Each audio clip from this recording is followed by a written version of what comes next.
উন্নত প্রেসক্রিপশন দিতে পারে নাই, পারবে না, কিয়ামত পর্যন্ত সম্ভব না। এখন আসেন, আমাদের দেশে আজকে রবিউল আউয়াল 12 তারিখ, আমাদের দেশে অনেক অনুষ্ঠান এখনো চলতে আছে, চালু আছে, এখনো চলতে আছে না? তার মধ্যে একটা অনুষ্ঠান হেফাজতে ইসলাম বাংলাদেশ কেন্দুয়া কানা শাখার উদ্যোগে এখানে অনুষ্ঠিত হচ্ছে। বাংলাদেশে যত অনুষ্ঠান আজকে হচ্ছে সবগুলা কি এই একই ধাঁচে, একই পদ্ধতিতে, একই কাজকাম হচ্ছে না, বরং এক এক গ্রুপ এক এক রকমের করে এই দিনটাকে পালন করতেছে। এক এক গ্রুপ এক এক রকমের করে এই দিনটাকে পালন করতেছে। সহিহ আর শুদ্ধ কোনটা, আমি কোনটা নেব, এই ব্যাপারে আমি একেবারে মুখতাসার এবং সহজ কথা বলতে চাই। আমি অল্প আধা মিনিটের জন্য এদেশের ওলামায়ে কেরামের কার্যক্রমকে একটু নজরান্দাজ করলাম, আলেমদের দিকে নাই তাকাইলাম। আপনারা অনেক প্রশ্ন, ওরাও আলেম তারাও আলেম, ওরাও আলেম তারাও আলেম, বহুত কথা। তাহলে আলেমের দিকে নাই তাকাইলাম, একটু দূরে তাকাই, একটু দূরে তাকাই। কত দূর? 1400 বছর আগে তাকাই। কারণ ওই সময় যে যুগটা ছিল ওর চাইতে ভালো যুগ পৃথিবীতে কোনোদিন আসে নাই, আসবেও না। এ কথা কে বলেছেন? আল্লাহ বলেছেন, রাসূলুল্লাহ, আল্লাহ বলাইছেন, রাসূলুল্লাহ বলেছেন। বিশ্বনবীজি বলেন, খায়রুল কুরুনি কারনি সুম্মাল্লাযীনা ইয়ালুনাহুম সুম্মাল্লাযীনা ইয়ালুনাহুম। হাদিসটা আপনারা শুনেন না প্রতি জুমায়? নবীজি বলেন সবচেয়ে শ্রেষ্ঠতম যুগ হলো আমার যুগ, সাহাবায়ে কেরামের যুগ, এরপরে তাবেঈর যুগ, তারপরে তাবেঈ তাবেঈর যুগ।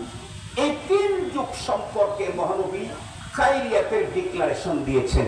এরপরে কোন যুগের ব্যাপারে নবীজি শ্রেষ্ঠত্বের ঘোষণা দিয়ে যান নাই। তাহলে শ্রেষ্ঠ যুগের মানুষেরা রবিউল আউয়ালের 12 তারিখ অথবা এই মাসটাকে কেমনে পালন করেছে আমরা কি জানতে পারবো না? পারবো না? কথা বলেন, পারবো না? পারবো না? আরে রূহের জগতে আল্লাহ রাসূলদেরকে নিয়ে কি মিটিং করেছেন, এইটাও যদি জানা যায় কোরআনের দ্বারায়, হাদিসে পাকের দ্বারায়, তাহলে মাত্র 1400 বছর আগে, লম্বা টাইম, 100 বছর টাইম আপনি পুরাটাই দেখেন, বিশ্ব নবীজির নবুয়ত প্রাপ্তির পর থেকে 100 বছরের লম্বা সময়টাকে আপনি দেখেন, অবশ্যই দেখতে পাবেন, অবশ্যই দেখতে পাবেন। আর যদি খুঁজতে যান, দেখতে যান, তাহলে দেখবেন নবী আলাইহিস সালামের কি বলে নবুয়ত প্রাপ্তির পর থেকে 100 বছর পর পর্যন্ত পৃথিবীর কোন জায়গাতে রবিউল আউয়াল উপলক্ষে কোন দিন, কোন তারিখেই ঈদ নামক কোন বেদাত পালন হয় না। 100 বছরও পালন হয়নি। পরের শতাব্দী দেখেন পালন হয়েছে, হয় না। চ্যালেঞ্জ, যারা ঈদে মিলাদুন নবী পালন করতে অনেক গ্যারান্টি দেয়। আমাদের দেশে তো এমনও ইসলামিক স্কলার আছে যারা বক্তব্য দিতে গিয়ে বলে ঈদে মিলাদুন নবী কোরআন থেকে, হাদিস থেকে আমি দেখাই দেব। আমরা যদি তার বিপক্ষে কথা বলি তাহলে শ্রোতারা আমাদের উপরে ঢেল ছুড়ে। কি ঢেল ছুড়ে? আপনি তো কওমি মাদ্রাসার একটা মোল্লা, আর যিনি ঈদে মিলাদুন নবী কোরআন থেকে, হাদিস থেকে প্রমাণ দেখাবে, উনি যেমন আলেম তেমন ইংরেজিতে এক্সপার্ট, আরবিতে মাহের, উর্দুতে অনেক বড় মজবুত, বাংলাতে তো বলাই যাবে না, ডিগ্রির কোনো অভাব নাই। সে একদিক থেকে ডক্টর, অপর দিক থেকে ইসলামিক স্কলার। আপনার তো কিচ্ছু নাই, তা আপনারটা শুনবো না তারটা শুনবো? এই জাতীয় প্রশ্ন যদি কেউ করে, তাদেরকে সহজে বুঝবার জন্য একটা কথা বলতে চাই, আমাকে আর ওই ইসলামিক স্কলারকে ওজনে উঠাইেন না। কেন? আমি হইলাম এক কাচ্চা। কাচ্চা বুঝেন নাকি আপনারা? নতুন প্রজন্মের ছেলেরা বুঝবে না। এটা বুঝতে চাইলে 40 বছর আগে জন্ম নেওয়া লাগছিল। 40 বছর আগে যারা জন্ম নিয়েছে তারা জানে যে আজ থেকে 40 বছর আগে আমাদের বাপ দাদারা যখন বাজারে যাইতো সরষের তেল, নারকেলের তেল কেনার জন্য এক কাচ্চা কিনে নিয়ে আসতো। কত কিনে নিয়ে আসতো? 100 ছটাকের 4 ভাগের 1 ভাগ, তার নাম এক কাচ্চা। তো ছটা কি তো নাই, কাচ্চা কাহা পায়গা। যদি জাদুঘরে যায় তাও কাচ্চা মিলবে না, অনেক কিছু মিলবে জাদুঘরে, কিন্তু কাচ্চা মিলবে না। তো এক কাচ্চা ইলম আমার কাছে নাই। আর ওনারা তো ইসলামিক স্কলার, তবে আমি এই জন্য ওনাকে আমার সাথে ওজন করেন না, ওনাকে ওজন উঠান আরো বড়। উনি তো কয়েক কেজি, তাহলে টন ওয়ালাদের সাথে ওজন করেন। সেটি হলো, আমি জিজ্ঞেস করতে চাই, কোরআন আর হাদিসে যদি ঈদে মিলাদুন নবী কেউ প্রমাণ করতে পারে, তাহলে আমার জিজ্ঞাসা, কোরআনেও আছে হাদিসেও আছে, না থাকলে তো প্রমাণ করতে পারবে না। এখন ঈদ যেটা মিলাদুন নবী উপলক্ষে যে ঈদটা, এটা যদি কোরআনে থাকে হাদিসে থাকে, তাহলে এটা পালন করলে নেকি না গুনাহ? কথা বলেন, যদি কোরআনে থাকে হাদিসে থাকে, তাহলে পালন করলে নেকি না গুনাহ? আর একটু জোরে বলেন, নেকি। এই পৃথিবীতে নেকির প্রতি লালায়িত যত কম চলে গেছে, এর মধ্যে প্রথম সারির প্রথম হলেন সাহাবায়ে কেরাম রিদওয়ানুল্লাহি তাআলা আলাইহিম আজমাইন। টোটাল লাইফটাই মুসাবাকাত করতেন, প্রতিযোগিতা করতেন নেকি অর্জনের জন্য। বিলখুসুস আবু বকর ওমর রাদিয়াল্লাহু আনহুমা, এই দুইজন তো 24 ঘন্টাই প্রতিযোগী ছিলেন। আবু বকর নেকি যদি একটা, আমি দুইটা, আবু বকর যদি দুইটা, আমি 6টা, এভাবে মুসাবাকাত করতেন। যে সাহাবায়ে কেরামের টোটাল লাইফটা নেকি অর্জনের মুসাবাকাত করেছেন, সেই আবু বকর আর ওমর রাদিয়াল্লাহু আনহুমা কোরআনে ঈদ আছে, হাদিসে ঈদ আছে জানছেন, তারপরেও এই নেকির কাজ করবেন না বা করেন নাই। এটা পৃথিবীর কোন পাগল মুসলমান বিশ্বাস করতে পারবে কি? আর একটু জোরে বলেন, কোন তারসেরা মুসলমান, তারসেরা মুসলমান এটা বিশ্বাস করতে পারবে না। কেন? হযরত আবু বকর ওমর, আল্লাহু আকবার, তারা নেকির কাজ জানবে আর করবে না, হতেই পারে না। এখন আমরা একটু নজর দিয়ে দেখি, সিদ্দিক আকবর রাদিয়াল্লাহু আনহু যতদিন বেঁচে ছিলেন, বিলখুসুস আমিরুল মুমিনিন ছিলেন, তখন কি এই মাস উপলক্ষে ঈদ পালন করেছেন? এই মাসের কোন দিনে ঈদ করেছেন? আর একটু জোরে বলেন, রাদিয়াল্লাহু আনহু, ওমর রাদিয়াল্লাহু আনহু। সিদ্দিক আকবর কোন মানুষ? যিনি এই কথা বলছেন, ওমর রাদিয়াল্লাহু আনহু কোন মানুষ? আয়ানকুসুদ্দিন ওয়া আনা হাই, দ্বীনের কোন একটা ত্রুটি ঘটবে আর আমি বেঁচে থাকবো, তা হতেই পারে না।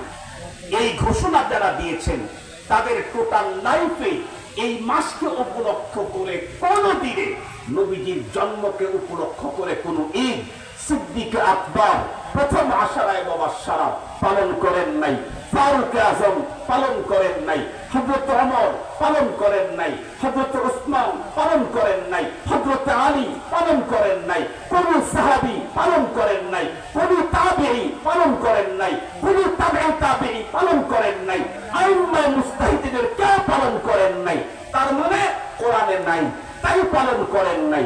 আমি এখন জিজ্ঞেস করতে চাই, আবু বকরের চোখ দিয়ে কোরআনে তাকায়া কোথাও ঈদে মিলাদুন নবী পেলেন না, হযরত ওমরের চোখ দিয়ে রাসূলুল্লাহর হাদিসের দিকে তাকায়া কোথাও ঈদে মিলাদুন নবী খুঁজে পেলেন না।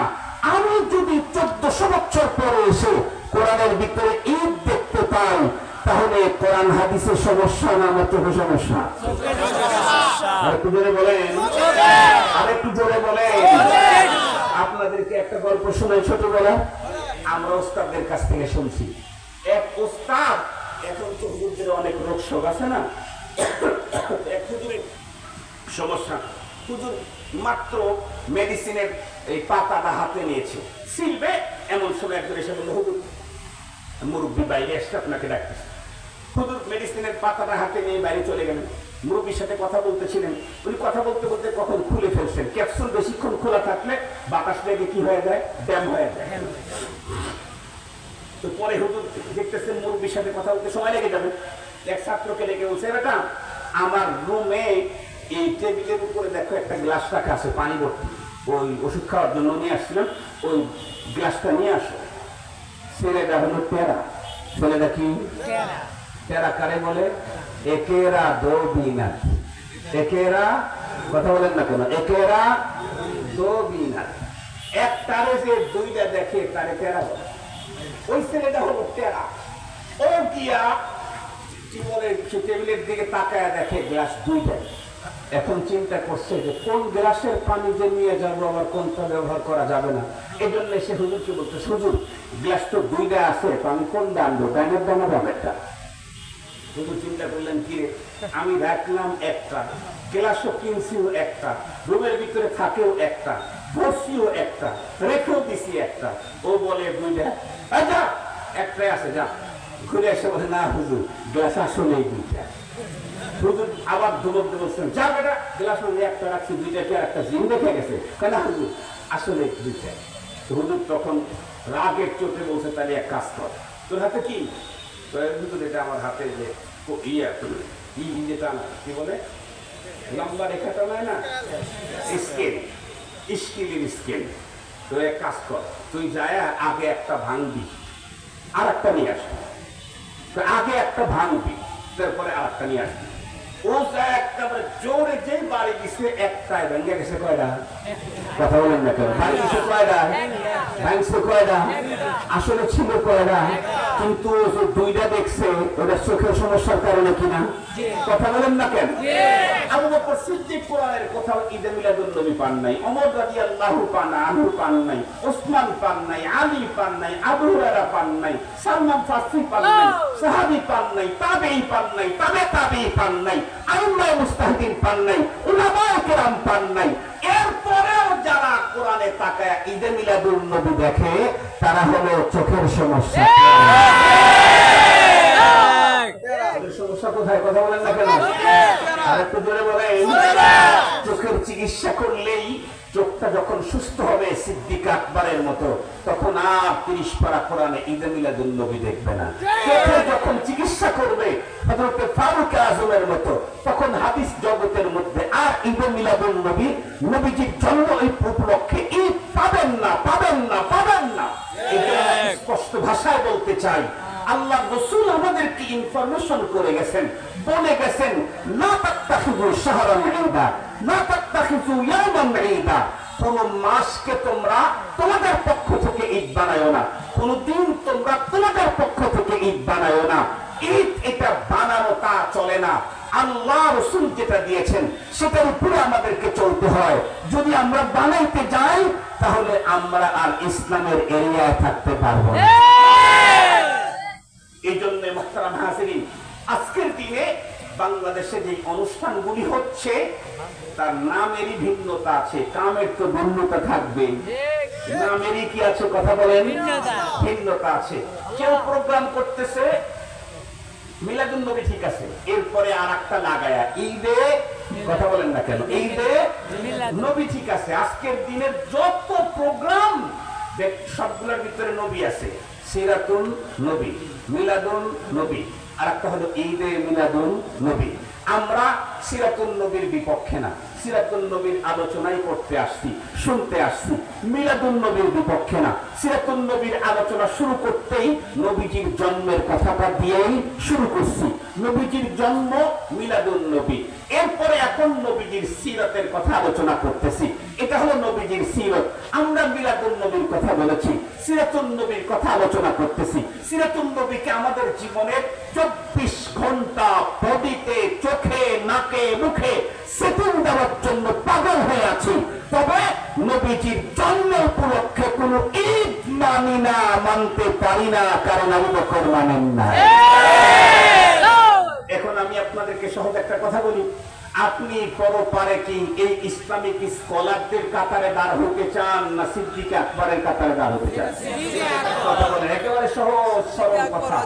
আপনি কি পরপারে ফারুক আজমের সিরিয়ালে থাকতে চান, না বর্তমান যুগের ইসলামিক স্কলার যারা আছে তাদের কাতারে থাকতে চান? আমাকে যদি সুযোগ দেয় যে তোমার জন্য দাঁড়াবার দুটো সুযোগ আছে, একটা হলো বর্তমান সময়ে অমুক দলের নেতার সাথে দাঁড়াইতে পারবা, ইসলামী দলের কথাই বলতেছি, নাম বললাম না। আর একটা হলো নবীজির আদনা একজন গরিব সাহাবী হযরত যাহির রাদিয়াল্লাহু আনহু।